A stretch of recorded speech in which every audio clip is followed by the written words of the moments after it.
देखिए, अनंतराम के तलपट का मिलान नहीं हुआ, ट्रायल बैलेंस मैच नहीं हो रहा है।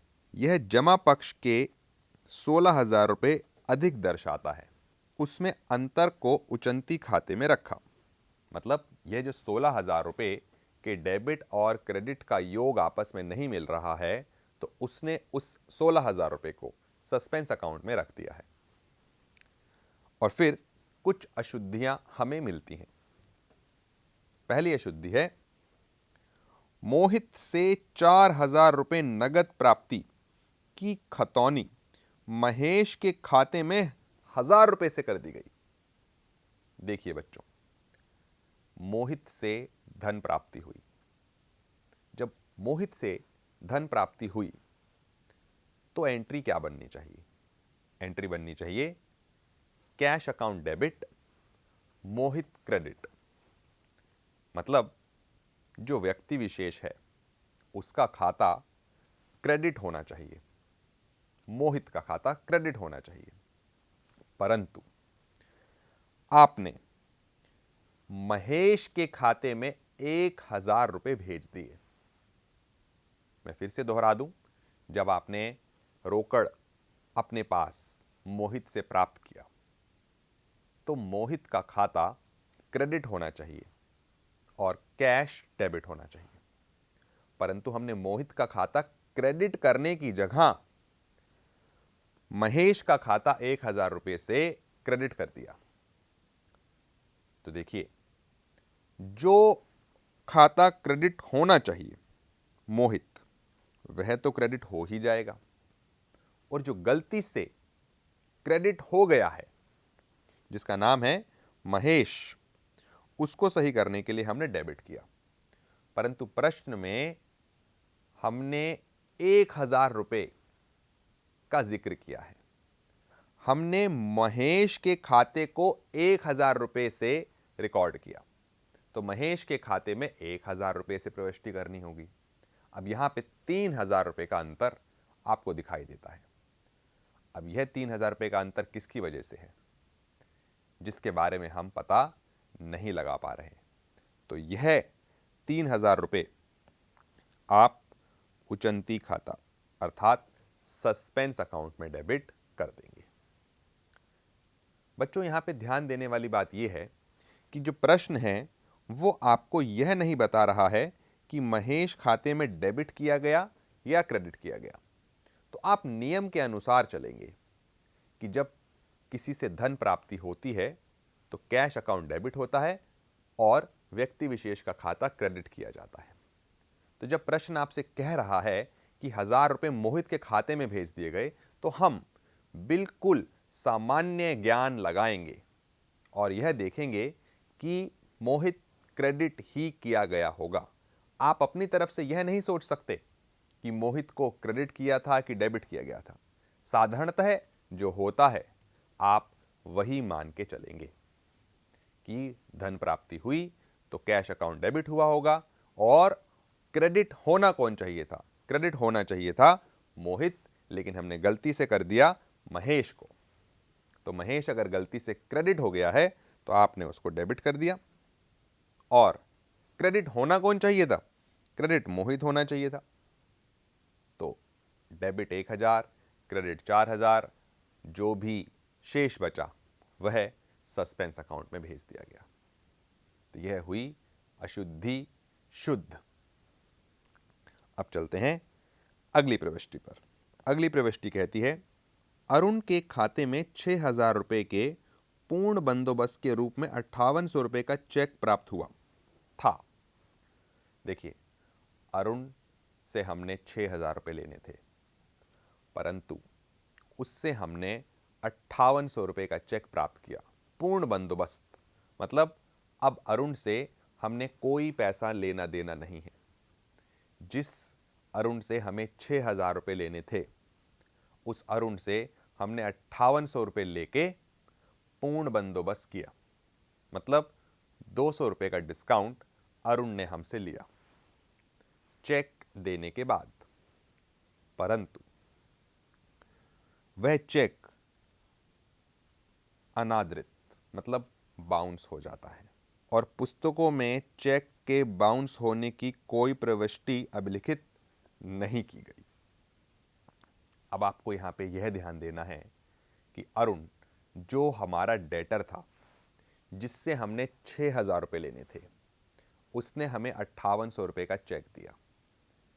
जब उसने हमें 5800 का चेक दिया तो हमने माना कि पूर्ण बंदोबस्त हो चुका है, अब हमने अरुण से कोई पैसा नहीं लेना। परंतु वह चेक बाउंस हो जाता है। अब जब चेक बाउंस हो चुका है, उसकी प्रविष्टि हमने नहीं की है, हमें वही प्रविष्टि अब करनी है। हमें अरुण को वापस अपना डेटर बनाना होगा, क्योंकि उसके द्वारा दिया गया चेक बाउंस हो चुका है। अरुण को डेटर बनाइए। कैसे? उसे डेबिट करके। और क्योंकि चेक बाउंस हो चुका है तो बैंक वाले आपके बैंक खाते में से पैसे काट लेंगे। तो बैंक में कटौती क्रेडिट करके ही की जाती है। और जो 200 रुपये का हमने अरुण को चेक देने की वजह से डिस्काउंट दिया था, वह उस डिस्काउंट के लिए भी अब लायक नहीं समझा जाएगा। तो देखते हैं शुद्धि कैसे होगी। अरुण का खाता डेबिट किया जाएगा क्योंकि उसका चेक बाउंस हो चुका है। बैंक वाले हमारा पैसा काट लेंगे और बैंक में कटौती हुई तो मतलब बैंक खाता क्रेडिट 5800 रुपये से। और मैंने डिस्काउंट दिया था, अब वह डिस्काउंट मैं वापस लेता हूं, बट्टे खाते से 200 रुपये। यह डिस्काउंट हमने वापस ले लिया। तो यह हुई दूसरी प्रविष्टि की शुद्धि। चलिए अब चलते हैं तीसरी प्रविष्टि पे। तीसरी प्रविष्टि क्या कहती है? खन्ना से प्राप्त हुए 800 रुपये, जिसका खाता पहले डूबत ऋण के रूप में अपलेखित किया गया था। खन्ना हमारा कोई डेटर होगा जो बैड डेट हो चुका, जिसका पैसा डूब चुका था हमारे हिसाब से। उसके खाते के जमा पक्ष में लिख दिए गए। आप प्रविष्टि को ध्यान से समझिए। जब कोई व्यक्ति हमारे पैसे नहीं दे पाता और वह बैड डेट हो जाता है, डूबत ऋण, तब हम यह मान के चलते हैं कि वह हमारी पुस्तकों में से शून्य हो चुका। परंतु यदि ऐसे शख्स से, ऐसे व्यक्ति विशेष से कोई धन प्राप्ति हो जाए तो वह कहलाता है बैड डेट रिकवर्ड। डूबत ऋण से पैसे वापस आ जाते हैं। आप समझिए, जब खन्ना को हमने डूबत ऋण माना तो खन्ना हमारी किताबों से गायब हो चुका था। परंतु अब जब वह पैसे दे रहा है तो हमें डूबत ऋण से पैसे प्राप्त हो रहे हैं, ना कि खन्ना से। परंतु गलती क्या हुई? देखिए प्रश्न क्या कहता है। गलती यह हुई कि हमने उसके खाते के जमा पक्ष में लिख दिया। तो देखिए प्रविष्टि क्या होती है। प्रविष्टि होगी खन्ना का खाता डेबिट, क्योंकि हमने खन्ना के खाते में जमा कर दिया। जमा मतलब क्रेडिट कर दिया। और अब क्योंकि यह डूबत ऋण से धन प्राप्त हुआ था तो उसके लिए एक नया खाता होगा, डूबत ऋण वसूली खाता। यह हुई इस एंट्री की शुद्धि। चलिए आगे बढ़ते हैं। मानव को की गई 5,000 रुपये की उधार विक्रय को क्रय बही में 2,000 रुपये से अभिलिखित किया गया। अब आप इस प्रविष्टि को बहुत ध्यान से देखिए। मानव किसी का नाम है। मानव को की गई 5,000 रुपये की उधार विक्रय, क्रेडिट सेल। हमने मानव को उधार में सामान बेचा 5,000 रुपये का, तो मानव हमारा डेटर बनना चाहिए। और यह प्रविष्टि विक्रय पुस्तक में जानी चाहिए। परंतु गलती यह हुई कि यह एंट्री क्रय बही में गई, मतलब परचेज बुक में गई, और वो भी 2000 रुपए से गई। आप फिर से समझिए, मानव को जो सेल हुई वो 5000 रुपए की हुई, परंतु हमने उसको 2000 रुपए की परचेज मान लिया। ठीक, अब इसको समझिए, मानव हमारा डेटर है, हमने उससे पैसा लेना है, तो मानव 5000 रुपए से डेबिट होना चाहिए, एक बात। परंतु आपने मानव को क्रय बही में, मतलब परचेज बुक में जगह दी। मतलब यह हुआ कि मानव को आपने अपनी लायबिलिटी मान लिया। जिससे हमने 5000 लेने हैं उसको हमने 2000 रुपए से अपना क्रेडिटर मान लिया, कर्जा। तो इसको सही करने के लिए हमें क्या करना होगा? हमें मानव को 7000 रुपए से डेटर बनाना होगा, क्योंकि 5000 से तो वह हमारा डेटर है ही, और 2000 से हमने उसको गलती से क्रेडिटर माना, क्योंकि जो एंट्री है वह क्रय पुस्तक में हो गई है। और परचेज बुक में से आपको पता ही है क्रेडिटर ही निकलते हैं। तो मानव की प्रविष्टि अगर क्रय पुस्तक में हो गई है तो मानव को क्रेडिटर मान लिया गया था। अब मानव को अगर क्रेडिटर मान लिया गया है तो मानव को सही करने के लिए हमें डेबिट भी करना होगा 2000 से भी, और मानव हमारा डेटर है ही, तो मानव जो है वह डेबिट होगा 7000 से। चलिए देखते हैं, मानव डेबिट हुआ 7000 से, और क्रय पुस्तक तो सदा ही डेबिट होती है, लेकिन विक्रय के समय क्रय पुस्तक का कोई काम नहीं था जो गलती से डेबिट हो गई होगी। तो क्रय पुस्तक 2000 से डेबिट होती है, और हुआ विक्रय है तो विक्रय क्रेडिट हुआ 5000, और यह हुई शुद्धि। चलते हैं अगली प्रविष्टि पर। देखिए, अगली प्रविष्टि कहती है क्रय बही का योग 1000 कम हुआ। क्रय बही का योग, परचेज बुक का योग जो है वह 1000 रुपए से कम हुआ। यदि वह 1000 रुपए से कम हुआ है तो यह बात तो तय है कि उसे 1000 से बढ़ाना होगा। क्रय मतलब परचेज बढ़ता हमेशा ही डेबिट से है, तो परचेज को बढ़ाने के लिए हमें उसे और डेबिट करना होगा। तो आप क्रय पुस्तक को 1000 रुपए से डेबिट और कर दें तो वह सही हो जाएगी।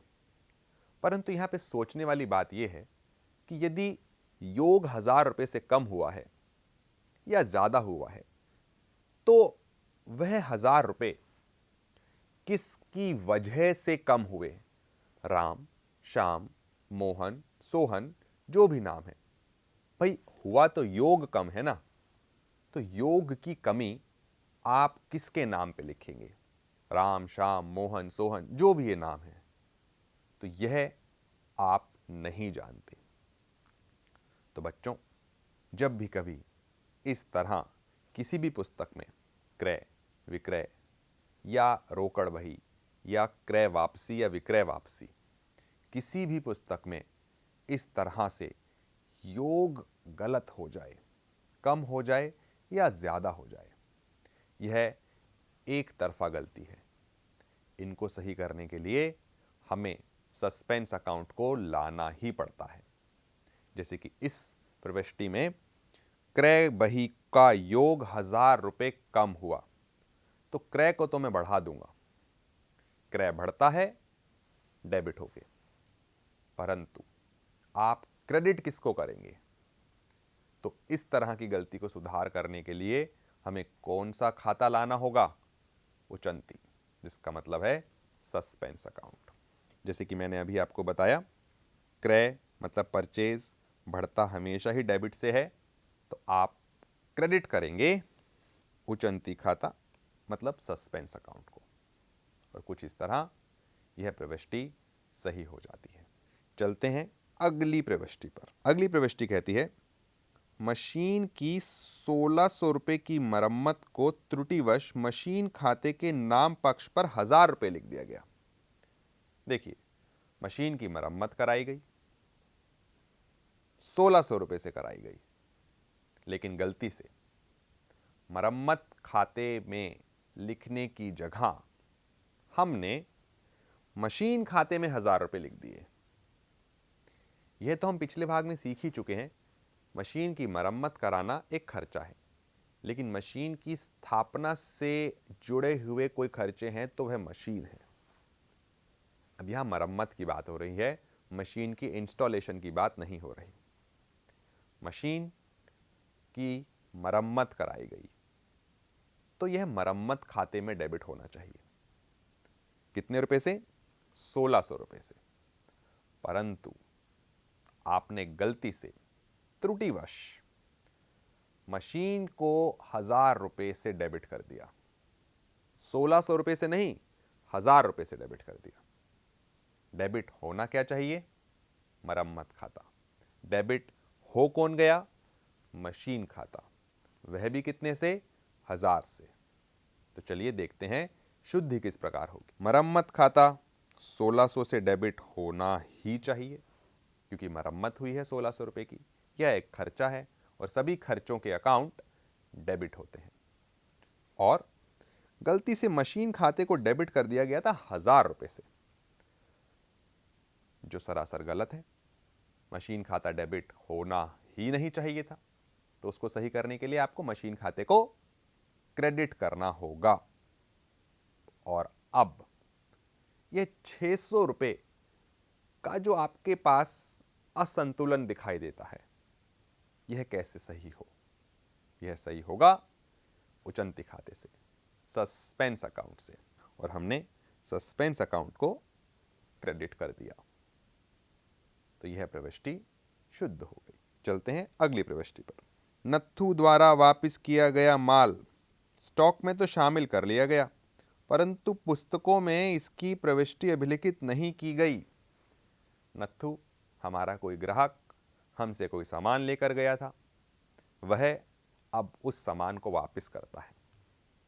सेल्स रिटर्न, हमने नत्थू को कोई चीज सेल करी, अब नत्थू ने वह चीज वापस कर दी, तो बड़ी सीधी सी बात है, आपने वह स्टॉक में तो रख लिया, परंतु आपने कोई एंट्री नहीं करी, तो यह तो आप पूर्णतः भूल गए हैं। तो अगर आप भूल गए हैं तो अब लिख लीजिए। अब लिखने के लिए क्या करना है? बिल्कुल साधारण जर्नल एंट्री, सेल्स रिटर्न की जर्नल एंट्री, विक्रय वापसी की जर्नल एंट्री आपको करनी है। जब आप कोई एंट्री भूल जाते हैं तो उस एंट्री को कर लीजिए। विक्रय वापसी खाता नाम, नत्थू का खाता क्रेडिट, यह एंट्री हो गई। अब देखिए, आपने सभी एंट्री रोज नामचे में कर दी है। जैसा कि प्रश्न ने शुरुआत में ही कहा कि उचंती खाते का बैलेंस 16,000 रुपये आपको बताया गया, तो देखते हैं हमने उचंती खाता कहाँ कहाँ इस्तेमाल किया। एक, पहली एंट्री में ही 3,000 रुपये से, 2, पांचवी एंट्री में, फिर 600 रुपये छठी एंट्री में। तो चलिए अब हम इसको बनाते हैं। उचंती खाते में तलपट के अनुसार 16,000 रुपये का बैलेंस पहले से ही दिया हुआ था, और जो 3 एंट्री अभी अभी हमने पता लगाई, हम उनकी खतौनी भी कर देते हैं। 3 एंट्री में उचंती खाता सबसे पहले 3,000 से डेबिट हुआ, इस तरह मोहित के नाम से। फिर उसके बाद उचंती खाता क्रेडिट हुआ 600 रुपये से और 1,000 रुपये से एक बार, और यह एंट्री उचंती खाता के क्रेडिट में पहुंचा दी जाती हैं। और अब जो बैलेंस है वह 17,400 रुपये आपके पास आ जाता है, और इस तरह उचंती खाता बन जाता है। देखिए, 16,000 रुपये पहले से ही थे, उचंती खाता 2-3 बार और आ गया, और यहाँ पे बैलेंस 17,400 रुपये दिखने लगा। तो जरूरी नहीं कि आपका सस्पेंस हमेशा खुल ही जाए। वह बढ़ भी सकता है, वह घट भी सकता है, वह पूरी तरीके से खत्म भी हो सकता है।